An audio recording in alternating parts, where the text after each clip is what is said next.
कहो फेकुलाल कैसे लंगड़ाता है? बस बस हम समझ गए तू चपहर उठा है।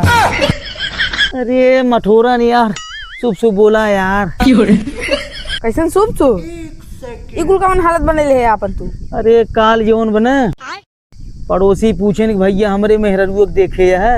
हाँ तब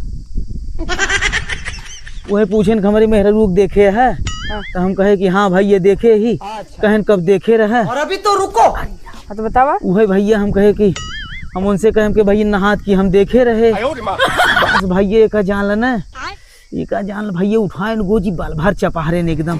छी तू ऐसे कमोई कर रहा अब केहू नहात के देखे चाहिए तो है भले मार खाया। अरे यार मठोरन तो हूँ यार गजबई बोलत है जानत है। हाँ अरे हम नहात रहे उनकर मेहररुआ डगरिए धय के जात रही हमू बताए है।